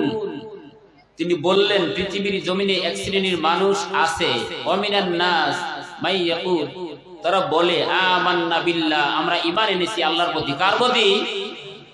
তারা বলে আমরা ঈমান এনেছি আল্লাহর প্রতি। ওয়া বিল ইয়াউমিল আখির, আখিরাতকেও বিশ্বাস করি, আখিরাতের প্রতিও ঈমান এনেছি। আল্লাহ বলতেছেন ওয়া মা হুম বিমুমিনিন, তারা মুমিন হতে পারে নাই, তারা মুমিন হতে পারে নাই। মানুষ বলতেছে আমরা ঈমান এনেছি আল্লাহর প্রতি, বিশ্বাস করি আখিরাতকে, আর আল্লাহ বলতেছে তোমরা মুমিন না। কখনোই না, তারা মুমিনই হতে পারে নাই। এই আয়াতুল কারিমাটুকু তেলাওয়াত করছি, যার সরল অনুবাদ হলো এই। তাহলে এখন একটু আসি, কেন এই আয়াতুল কারিমা আল্লাহ পাক রব্বুল আলামিন নাযিল করলেন? যে যারা দাবি করে যে আমরা ঈমানদার অথচ তারা মুমিন না, এদের ব্যাপারে জানার দরকার আছে না নাই? এই আয়াতুল কারিমা নাযিল করা হয়েছে ইসলামের দ্বিতীয় খলিফা খলিফাতুল মুসলিমিন ওমর রাদিয়াল্লাহু তাআলা আনহু। তিনি এক সময় একটা মজমার ভিতরে, এই যে এখন আমরা আলোচনা করতেছি, এই আলোচনার মাঝে এরকম একটা আলোচনা করতেছেন, কিছু সংখ্যক সাহাবায়ে কেরাম তার আলোচনা শ্রবণ করতেছেন। হঠাৎ করে একজন সাহাবাকে তিনি দেখতে পাইলেন একটু অন্যমনস্ক। ডাক দিলেন, এই যুবক, এদিকে। অন্যমনস্ক কেন? সমস্যা কোথায়? যুবক বলতেছে, ভাই ওমর, আমি অন্যমনস্ক হয়েছি এই জন্য আমি রাস্তায় একটা দুর্ঘটনা জগৎ রাস্তায় একটা এমন কিছু দেখে এসেছি, যার কারণে আমার আলোচনা শ্রবণ মস্তিষ্কে আসতেছে না, আমার বিবেকে বাধা দিচ্ছে। বলে কি এমন হয়েছে যে এই সমস্ত সমস্যা আমি ওমরের কথার থেকেও দামি, আমি ওমরের কথা ভালো লাগতেছে না, রাস্তায় কি এমন জিনিস দেখে এসেছি? যুবক বলতেছে, ভাই আমাদের সাথে একই সাথে চলাফেরা করে, আমরা এক জামাতেই নামাজ পড়ি, রাসূল আরবি সাল্লাল্লাহু আলাইহি সাল্লামের ইমামতিতে তার পিছনে ওই ব্যক্তিও নামাজ পড়েন, অথচ তার সাথে ইহুদিদের সাথে বিজাতিদের সাথে বন্ধুসুলভ আচরণ করতে দেখে আসলাম। কি সুলভ আচরণ? কথা বুঝতেছেন কি? একই জামাতে নামাজ পড়া হয়, অথচ তার সাথে বিজাতিদের সাথে বন্ধুসুলভ আচরণ দেখে আসলাম রাস্তায়। আমি দেখেই যে একটু আগে আসলাম। ওমর রাদিয়াল্লাহু তাআলা আনহু বললেন, কোন সেই ব্যক্তি, কি তার নাম, যিনি রাসূল আরবি সাল্লাল্লাহু আলাইহি সাল্লামের সাথে এক জামাতে নামাজ পড়ে, আমাদের মতোই আমাদের সাথে চলাফেরা করে, অথচ ইহুদিদের সাথে বন্ধুসুলভ আচরণ করে? এই কথা বলতে না বলতেই তাফসীরে জালালাইনের ভাষায় বোঝা যায়, ওই সাহাবা হাত দিয়ে দেখিয়ে দিলেন, ওই যে সেই ব্যক্তি, ওই যে সেই ভাই যারে আমি রাস্তায় প্রতিমধ্যে ইহুদিদের সাথে বন্ধুসুলভ আচরণ করতে দেখে আসলাম।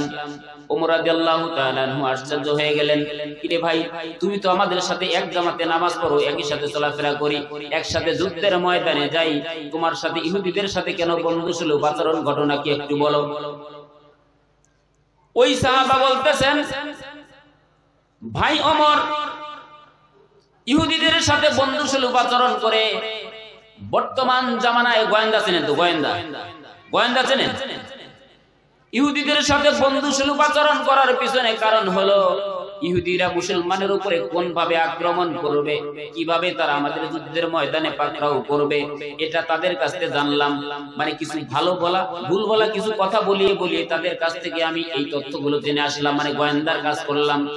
ওমর রাদিয়াল্লাহু তাআলা আনহু চিন্তায় পড়ে গেলেন, কথা না হয় ভালো বলেছেন, কাজটাও তো ভালোই, কিন্তু এ ব্যাপারে সমাধান দেওয়ার শক্তি কি ওমর রাদিয়াল্লাহু তাআলা আনহুর আছে? আছে?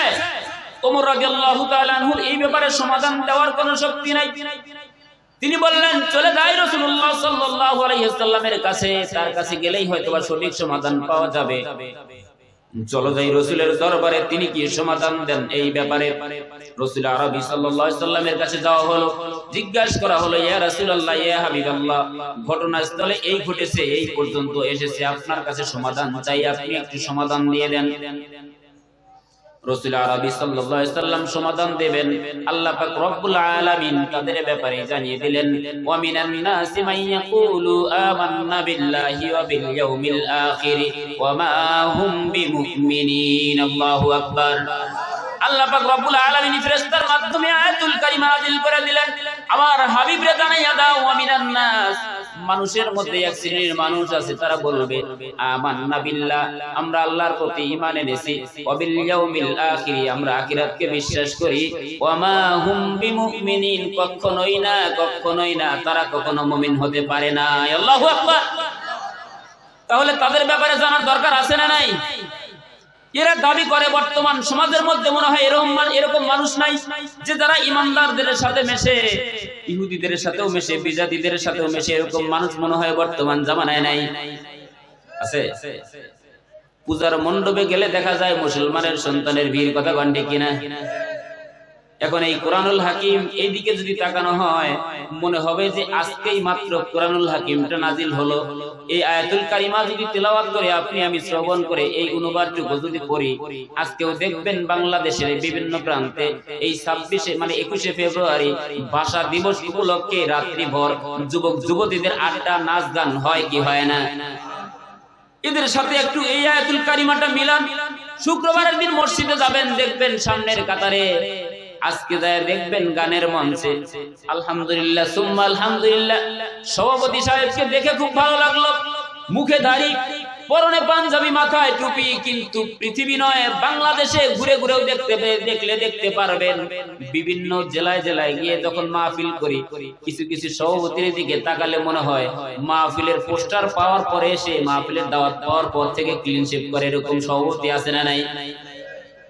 আলহামদুলিল্লাহ বলেন আলহামদুলিল্লাহ। আমরা একজন সুন্দর সভাপতি পেয়েছি, গানের মঞ্চে গিয়ে সে প্রধান অতিথি। অনেক মানুষ আছে মাহফিলে এসেও সভাপতি, এরকম অবস্থান আছে না নাই? তাদের সাথে একটু আয়াতুল কারিমাটা মিলান। আল্লাহ জানাইলেন আমিনান নাস মাইয়াকুল, মানুষের মধ্যে এক শ্রেণীর মানুষ আছে যারা বলে আমান্না বিল্লাহ, আমরা ঈমান এনেছি আল্লাহর প্রতি, ওয়া মা হুম বিমুমিনিন, তারা দাবি করতে পারে যে তারা মুমিন। আল্লাহ বলতেছে কখনোই তারা মুমিন হতে পারে নাই। এই শ্রেণীর এই কিসিমের লোক যারা আছে তাদের সাথে যদি আয়াতুল কারিমা মিলানো যায়, তাহলে ধরে নেবেন এরা জাতীয় শ্রেষ্ঠ মুনাফিক। কথা কন ঠিক কিনা? মানে এরা গানের মঞ্চেও যায়, আবার তাফসীর মাহফিলেরও সভাপতি হয় কি হয় না?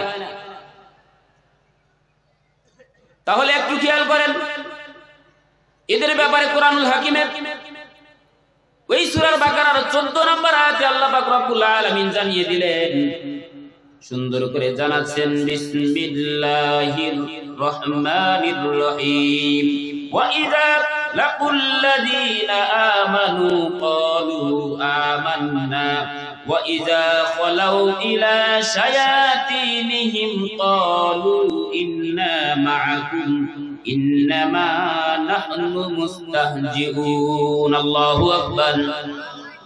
এদের ব্যাপারে কোরআনুল হাকিম স্পষ্টভাবে জানিয়ে দিলেন, এরা যখন মুসলমানের সাথে মেশে এরা বলে যে আমরা ঈমান এনেছি, আর যখন বিজাতিদের সাথে যায় তখন বলে যে আমরা উপহাস করলাম মাত্র। আমরা তো মুসলমানদের সাথে উপহাস করেছি, ঠাট্টা করেছি। ঠাট্টা বোঝেন তো? ঠাট্টা করেছি, তার মানে এরা মুসলমানের কাছে গেলে বলে আমরা ঈমান এনেছি। এদের ব্যাপারে কোরআনুল হাকিমে সুন্দরভাবে জানিয়ে দিলেন, ইয়া রাসূলুল্লাহ, ইয়া হাবিবাল্লাহ, এই আব্দুল্লাহ ইবনে উবাই ইবনে সুলুল ইনি কখনোই জাতীয় মুনাফিক ছাড়া অন্য কিছু হতে পারে না, কারণ এর কাজটাই হলো মুসলমানের সাথে গাদ্দারি করা। এরা যদিও মাঝে মাঝে একটা জিনিস খেয়াল করবেন, এরা দেখবেন খেয়াল করে মুসলমানের চরিত্রের সাথে মিশবে, মুসলমানের ভিতরে ঢুকবে, তাদের অন্তরের ভিতরে আঘাত করবে। কেমনে আঘাত করবে একটা দৃষ্টান্ত দিলে বুঝতে পারবেন। এরা কিছুদিন পর পর তাদের লেবাসটা পরিবর্তন করে। কেমনে পরিবর্তন করে? ধরে নেন এই আপনাদের আমবাড়ি, দাঁত ভাঙ্গা আমবাড়ি না, এই দাঁত ভাঙ্গা বিশাল বড় একটা দিঘি আছে। এই দিঘিটা যখন শুকিয়ে যাওয়া আরম্ভ করেছে, এই শুকানোর আগ মুহূর্তে বক এসেছে। বক কি মাছ খাওয়ার জন্য আসে না মাছ শুকিয়ে দেওয়ার জন্য আসে? এই এলাকার বক মাছ খায়। বক মনে করেন বিলের কাছে গিয়ে মাছদেরকে ডাক দিয়ে বলতেছে, ভাই মাছ, এই দেখো আমার মাথার ভিতরে ঝুটি আছে, মাথায় খোপা আছে, আমি এখন বুজুর্গ হয়েছি, পীর সাহেব সেজেছি, আমি আর এখন মাছ খাই না। বলে কি জন্য আসছেন বিলের ধারে? বলে আমি এসেছি বর্তমান তোমাদের উপকার করার জন্য। এই যে দাঁত ভাঙ্গা থেকে শুরু করে রৌমারি পার করে কুড়িগ্রামের সামনে দিয়ে যেই নদী, বিশাল বড় নদী, আমি ওই নদীতেও গিয়েছিলাম, অনেক স্রোত। চলো তোমাদেরকে একটা একটা করে ধরবো আর নদীতে দিব। কোথায় দেবে? কথা বোঝা যায়? নদীর মধ্যে দেব। আচ্ছা, বগের কাছ থেকে মাছ নদীতে দেওয়া না খাওয়া? কিন্তু বক বলতেছে এই যে মাথায় খোপা আছে, মাথায় পট্টি আছে, মাথায় ঝুড়ি বেঁধেছি, আমি এখন বুজুর্গ হয়েছি, আমি আর এখন মাছ খাই না, চলো তোমাদেরকে নদীতে পৌঁছাই। মাছ চিন্তা করতেছে এটা কি সম্ভব? আর যাই কিছু বলো না কেন তোমারে বিশ্বাস করা যায় না, যত কিছুই বলো তোমারে বিশ্বাস করা যায় না। মাথায় খোপা থাকতে পারে, হাতে তসবিহ থাকতে পারে, মাথায় পট্টি বাঁধতে পারো, তোমারে বিশ্বাস করা যায় না, সুতরাং তোমারে বিশ্বাস করি না।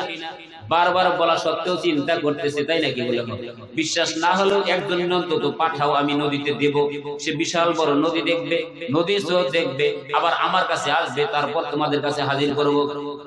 দেখছেন অবস্থা? এই চিন্তা এবং চেতনা নিয়ে সকলেই ভাবতেছে তাহলে একটা অন্তত পাঠানো যায়, ধরে পেরে মগা একটা পাঠায় দিছে। বক এক উড়ালে নদীতে গিয়ে পড়ার পর ধারের স্রোতের মধ্যে ছেড়ে দেওয়া শেষ। বলতেছে তুমি আবার আমার কাছে আসো, তোমার কওমের লোকের কাছে পৌঁছাতে হবে, তা না হলে তো তোমার কওমের লোক, তোমার জাতিরা আমারে চিনবে না, বুঝবে না, আমারে ভুল বুঝবে, পরবর্তী দিন গেলে বিশ্বাস করবে না।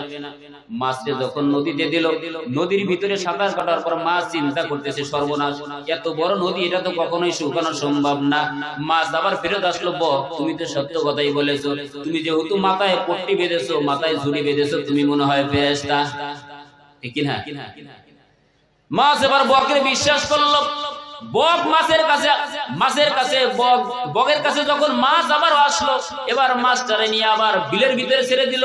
পানি শুকানো বাপ সকলের কাছে খবরটা পৌঁছে দিল যে আমার বিশাল বড় নদীর মধ্যে ছেড়ে দিয়েছে, আবার আসছি, সেখানে স্রোত আর স্রোত, ওই পানি শুকানো সম্ভব না।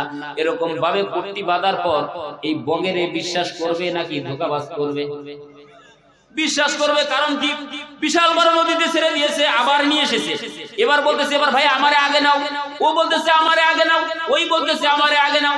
বক একটা করে ধরে বিলের এ পাশে আসে, পেটের ভিতরে ভরে, বাচ্চারে খাওয়ায়, আত্মীয় স্বজন রে খাওয়ায়, পাড়া প্রতিবেশীরে দেয়, নিজের আত্মীয় স্বজন সহ নিজে সুখে বিলাসে জীবন কাটানো শুরু করে দেয়। এবার বিলের কাছে যায়, আর একটা ধরে, রাত্রি পুহানোর মতো, মানে রাত্রি হবে বাপ। এবার বলতেছে ভাই আজকে নেব না তোমাদেরকে, আবারও কালকে নেব। কথা কন্ডি কিনা? এরকম চরিত্রের শুধু বক নয়, এটা একটা দৃষ্টান্ত স্বরূপ বললাম, কোরআনও নয়, হাদিসও নয়, বর্তমান বাংলার জমিনে এরকম গাদ্দার মার্কা লোক আছে না নাই? এরা দেখবেন 5 বছর পর এখন খেয়াল করে দেখবেন গাছে গাছে লোক উঠেছে, হাত নাড়াবে আর বলবে, পাঞ্জাবি পরবে, টুপি পরবে আর বলবে ভাই এই 5টা বছর আমারে দাও, খুব সুন্দর ভাবে আপনাদের পরিষদটা চালাবো, খুব সুন্দর ভাবে এই সংসদ আসনটা চালাবো। 5 বছর খাবে, নিজে লুটে পুটে খাবে, নিজের পেটটা ভরবে, তারপরে দেখবেন এরা জাতির সাথে বেঈমানি করে 5 বছর পর আবারও পাঞ্জাবি আর টুপি পরবে। এরকম কিসিমের লোক বাংলাদেশে আছে না নাই? আপনাদের এলাকার চেয়ারম্যানরা আলহামদুলিল্লাহ বলেন, আলহামদুলিল্লাহ। এই এলাকার চেয়ারম্যান মেম্বার গুলো হয়তো বা ভালো, এই আব্দুল্লাহ ইবনে উবাইর উত্তরসূরি এই এলাকায় না থাকতে পারে, আমার এলাকা দিয়েও আছে, বিভিন্ন এলাকায় যাই, ওই এলাকার মানুষগুলো বলে আমাদের এলাকা দিয়েও ওই লোকগুলো আছে না নাই?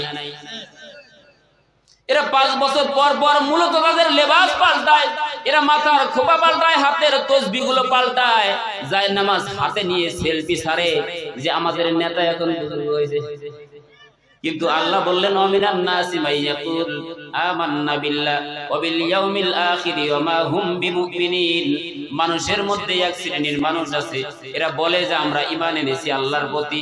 আল্লাহ বলতেছেন ওয়া মা হুম বিমুমিনিন, কখনোই না, তারা কখনো মুমিন হতে পারে না। বলেন আল্লাহু আকবার। আয়াত বোঝা যাচ্ছে তো কিসের জন্য নাযিল হয়েছে? কথাগুলো বুঝতে পারতেছেন? সম্মানিত হাজিরিন,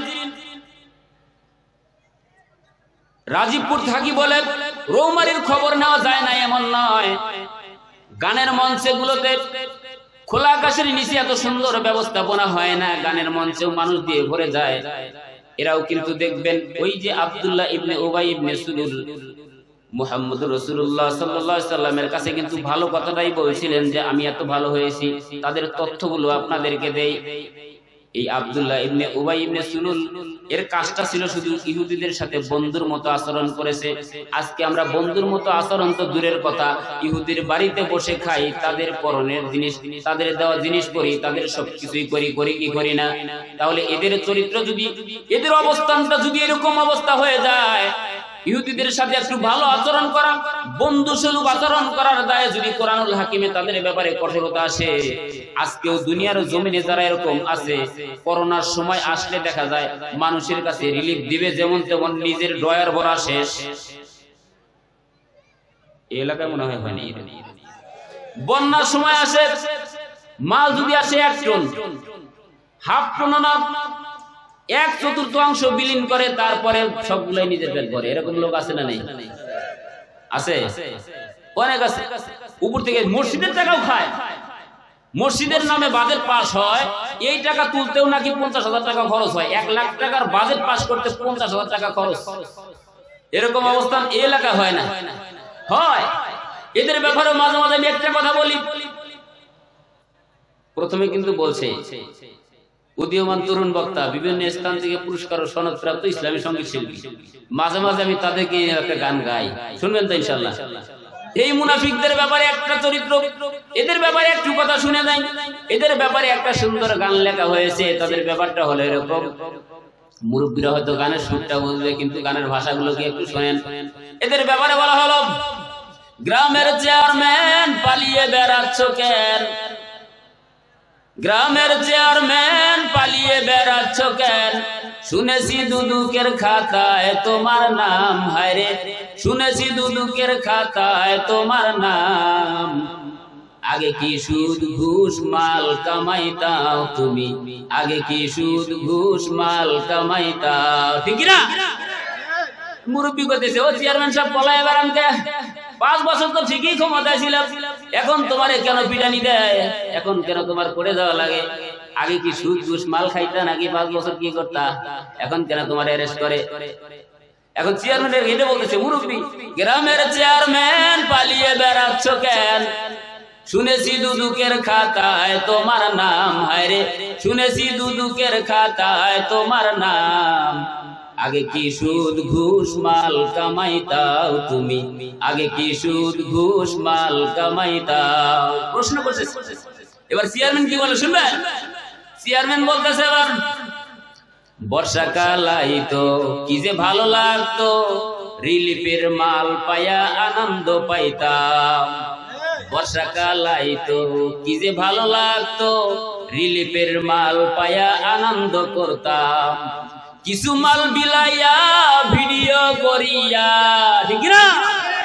কিছু মাল বিলাইয়া সেলফি তুলিয়া, ছবি উঠাইয়া পত্রিকা ছাপাইয়া, বাকি মাল দিয়া আমার গুদাম ভরিতাম, হায়রে বাকি মাল দিয়া আমার পেটটা ভরিতাম। আগে কি সুন্দর মাল কামাইতাম আমি, আগে কি সুন্দর মাল কামাইতাম। গ্রামের চেয়ারম্যান পালিয়ে বেড়াচ্ছ কেন? শুনেছি দুদুকের খাতায় তোমার নাম, হায়রে শুনেছি দুদুকের খাতায় তোমার নাম। আগে কি সুদ ঘুষ মাল কামাইতাও তুমি, আগে কি সুদ ঘুষ মাল কামাইতাও, ঠিক না? ভোট আসে ভোট দেয় সরকার বদলায়, আমি চেয়ারম্যান ঠিকই থাকতাম। চেয়ারম্যানের ভাষা দেখছেন? কারণ কি জানেন? এই খালি পোল্ট্রি খায়। যখন দেখে যে সরকারের অবস্থা ভালো না, তখন বিএনপিতে যোগ দেয়। আবার বিএনপি যখন দেখে অবস্থা ভালো না, আবার আওয়ামী লীগে যোগ দেয়। যখন যে দলের শক্তি বেশি, ওই দলেই আমার। এরকম লোক পোল্ট্রিবাজ আছে না নাই? এটা হলো মুনাফিক মার্কা লোক, যখন তখন পোল্ট্রি মারে। তাই চেয়ারম্যান কইতেছে, ভোট আসে ভোট যায় সরকার বদলায়, আমি চেয়ারম্যান ঠিকই থাকতাম। দলের চেয়ে ভোট বড়, ভোটের চেয়ে পেট বড়। দলের চেয়ে ভোট বড়, ভোটের চেয়ে পেট বড়। তাই তো এদল ওদল ডিগবাজি খাইতাম আমি, তাই তো এদল ওদল ডিগবাজি খাইতাম। আগে কি সুন্দর মাল কামাইতাম আমি, আগে কি সুন্দর মাল কামাইতাম। গ্রামের চেয়ারম্যান পালিয়ে বেড়াচ্ছ কেন, গ্রামের চেয়ারম্যান পালিয়ে বেড়াচ্ছ কেন? শুনেছি দুদুকের খাতায় তোমার নাম, হায়রে শুনেছি দুদুকের খাতায় তোমার নাম। আগে কি সুদ ঘুষ মাল কামাইতা, ঠিক না? এটা হলো পল্টিবাজ, এটা হলো মুনাফিকি চরিত্র। যে কোনো মুহূর্তে তারা পল্টি মারতে পারে, যেমনি ভাবে পল্টি মেরেছে আব্দুল্লাহ ইবনে উবাই ইবনে সুলুল, এরা যে কোনো মুহূর্তে এরকম কি করতে পারে, পল্টি মারতে পারে। তাই রাসূল আরবি সাল্লাল্লাহু আলাইহি সাল্লাম আরো একটা হাদিস থেকে শোনাতে যাচ্ছি, দুনিয়ার জমিন থেকে চলে যাওয়ার পূর্বে হুযায়ফা ইবনুল ইয়ামিন নামক একটা সাহাবী ছিলেন। এই সাহাবার কাছে তিনি মুনাফিকদের একটা লিস্ট করে দিলেন। মুনাফিকি চরিত্রের যে সমস্ত মানুষগুলো ছিল তাদের এরকম লম্বা একটা লিস্ট করে দিয়েছিলেন। আব্দুল্লাহ ইবনে উবাই ইবনে সুলুল সহ ওই জামানার যতগুলো মুনাফিক ছিল সকলের লিস্ট হুযায়ফা ইবনুল ইয়ামিন নামক একজন সাহাবার কাছে দিলেন। এই সংবাদ কোন এক সময় ওমর ফারুক রাদিয়াল্লাহু তাআলা আনহুর কাছে চলে গেল। ওমর ফারুক রাদিয়াল্লাহু তাআলা আনহু বললেন, সর্বনাশ, হুযায়ফা ইবনুল ইয়ামিন রাদিয়াল্লাহু তাআলা আনহু যেই জানাজার নামাজে অংশগ্রহণ করেন সকলেই বুঝতে পারে যে এর ব্যাপারে কোনো বিপদ নাই, এর ব্যাপারে কোনো রেড অ্যালার্ট নাই। কিন্তু যেই জানাজার মধ্যে হুযায়ফা ইবনুল ইয়ামিন নামক সাহাবা যেই জানাজার মধ্যে যায় না, সাহাবাদের বুঝতে কোনো কষ্ট হয় না হুযায়ফা ইবনুল ইয়ামিন রাদিয়াল্লাহু তাআলা আনহু কেন এই জানাজার নামাজে আসলো না। তার মানে মুনাফিকদের যেই লিস্টটা দিয়েছিল মনে হয় ওই লিস্টের মধ্যে তার নাম আছে, এটা ধরে নেয়। ওমর রাদিয়াল্লাহু তাআলা আনহুর মস্তিষ্কের ভিতরে এটা লাড়া বলল। তিনি হুযায়ফা ইবনুল ইয়ামিন রাদিয়াল্লাহু তাআলা আনহুর কাছে গেলেন, বললেন, ভাই হুযায়ফা ইবনুল ইয়ামিন, শুনেছি রাসূল আরবি সাল্লাল্লাহু আলাইহি সাল্লাম আপনার কাছে একটা লিস্ট দিয়েছে, যে লিস্টের ভিতরে মুনাফিকদের নাম রয়েছে। আপনার কাছে বিশাল করজোড়ে অনুরোধ, আপনি একটু বলেন তো ওই মুনাফিকদের লিস্টের মধ্যে আমি ওমরের নামটা আছে কিনা। বলেন আল্লাহু আকবার। খলিফা ওমরের মতো মানুষ, মুনাফিকি চরিত্র কিনা তার অন্তরের ভিতরে সেই ভয়। তিনি বলতেছেন, ভাই হুযায়ফা ইবনুল ইয়ামিন, আপনার কাছে আমার অনুরোধ, আপনি আপনার লিস্টটা দেখে একটু বলেন আপনার ওই লিস্টের মধ্যে আমি ওমরের নামটা আছে কিনা। মানে তার অন্তরের ভিতরে আখিরাতের ভয়। যদি কিয়ামতের ময়দানে আল্লাহ ডাক দিয়ে জিজ্ঞাসা করেন মুনাফিকদের লিস্টের ভিতরে ওমরের নাম আছে, ওই কঠিন কিয়ামতের ময়দানে আমি কি জবাব দেব, আমার কি পরিণতি হবে, কি অবস্থা হয়ে যাবে। তাই হুযায়ফা ইবনুল ইয়ামিন রাদিয়াল্লাহু তাআলা আনহু বলতেছেন, রাসূল আরবি সাল্লাল্লাহু আলাইহি ওয়াসাল্লাম এই লিস্টটা আমার কাছে দিয়েছেন আর বলেছেন কারো কাছে এই নামটা বলা যাবে না, নামগুলো বলা যাবে না। ভাই ওমর, তবে এটা কি কোনো সত্য আপনার নামটা মুনাফিকদের লিস্টের মধ্যে নাই। কিন্তু ওমর রাদিয়াল্লাহু তাআলা আনহু কিছুদিন পর পর ওই হুযায়ফা ইবনুল ইয়ামিন রাদিয়াল্লাহু তাআলা আনহুর কাছে যাইতেন আর বলতেন, যেহেতু আল্লাহ বলেছেন ওয়ামিনান নাসি মান ইয়াকুল আমান্না বিল্লাহি ওয়া বিল ইয়াউমিল আখির ওয়া মা হুম বিমুমিনিন। মানুষের মধ্যে এক শ্রেণীর মানুষ আছে যারা বলে যে আমরা ঈমান এনেছি আল্লাহর প্রতি, অথচ তারা মুমিন না। আমি যদি মুমিন না এই লিস্টের মধ্যে পড়ে যাই তাহলে কঠিন কিয়ামতের ময়দানে কি হিসাব দেব, কি জবাব দেব। সুতরাং লিস্টটা বারবার তিনি দেখতে চাইতে। ওমরের মতো মানুষ এই চিন্তা এবং চেতনা করত। আজকে বর্তমান জামানায় আমরা ওমরের জুতা টানার যোগ্যতা তো দূরের কথা, তার পদধূলি এরকম সমপরিমাণ মর্যাদাও আমাদের নাই। কিন্তু আমরা কিছু কিছু মানুষ দাবি করি যে আমাদের ঈমান অনেক শক্ত। বলে কি বলে না? ঈমান অনেক শক্ত। ওমর রাদিয়াল্লাহু তাআলা আনহু তার ব্যাপারে আরেকটা হাদিস শোনাচ্ছি। একবার তার স্ত্রী তারে কিছু পিঠা খাইতে দিলেন। এই পিঠা খাওয়া আরম্ভ করবেন, থালের ভিতরে পিঠা। হঠাৎ করে পিঠা তখন সামনে নেবেন, চিন্তা করতেছেন, আহারে এই পিঠা যদি আমি খাই, এই পিঠা যদি আমি খাবার খাই, আর কিয়ামতের ময়দানে যদি আল্লাহ জিজ্ঞাসা করেন এই পিঠা যে ওমর তুমি খেয়েছো, তোমার রাষ্ট্রের ভিতরে যত মানুষ ছিল এরা কি পিঠা পেয়েছে, এদেরকে তুমি পিঠা পাঠাইছো, এদেরকে তুমি পিঠা খাওয়াইতে পেরেছো কিনা, আমি ওমর ওই কঠিন কিয়ামতের ময়দানে কি জবাব দেব, কি হিসাব দেব। সুতরাং ওমর রাদিয়াল্লাহু তাআলা আনহু পিঠা খাইলেন না, চলে সরিয়ে দিলেন। প্লেটটা যখন সরিয়ে দিলেন, স্ত্রী জিজ্ঞাসা করলেন কেন পিঠা খাচ্ছেন না? ওমর রাদিয়াল্লাহু তাআলা আনহু জবাব দিচ্ছেন, ও আমার বিবি, পিঠা খাচ্ছি না একটা মাত্র কারণ হলো ওই কঠিন কিয়ামতের ময়দানে আল্লাহ পাক রব্বুল আলামিন যদি জিজ্ঞাসা করেন, ওমর তুমি রাষ্ট্র ক্ষমতায় ছিলে, পিঠা খেয়েছো, তোমার রাষ্ট্রে অনেক মানুষ ছিল, তারা তো কখনো পিঠা তো দূরের কথা ঠিক মতো খাবার পায় নাই, আমি আমার রাষ্ট্রের সকলের মানুষের কাছে খাবার পৌঁছে দিতে পেরেছি কিনা জানি না, কিন্তু আমি ওমর যদি পিঠা খাই, কিয়ামতের ময়দানে যদি আমাকে জবাবদিহির কাঠগড়ায় দাঁড় করিয়ে দেন, তাহলে কি একটা অবস্থা হবে, তাই পিঠা খাচ্ছি না। বলে তাহলে সন্তানদেরকে দিয়ে দেই। না, সন্তানদেরকেও দেওয়া যাবে না। আল্লাহ যদি কঠিন কিয়ামতের ময়দানে জিজ্ঞাসা করে বসে, ওমর তুমি খলিফা ছিলে, তোমার সন্তানেরা পিঠা খেয়েছে, তুমি পিঠা খেয়েছো, তোমার স্ত্রী খেয়েছে, তোমার রাষ্ট্রের ভিতরে, তোমার ওই কওমের ভিতরে অনেক মানুষ না খেয়েছিল, ওই কঠিন কিয়ামতের ময়দানে আমি জবাব দিতে পারবো না, সুতরাং আমি নিজেও পিঠা খাবো না, আমার সন্তানদের কেউ খাওয়াতে দেওয়া যাবে না। বলে তাহলে কি করব? বলে এই পিঠা গরিব মিসকিনদের মাঝে বিলিয়ে দাও। বলেন না সুবহানাল্লাহ। এদের অবস্থাটা দেখছেন? এটা ছিল তাদের ঈমানি চেতনা, এই চেতনা ছিল তাদের ঈমানি চেতনা। তারা নিজেরা খাইতেন না, গরিব দুঃখীদের মাঝে বিলিয়ে দিতেন।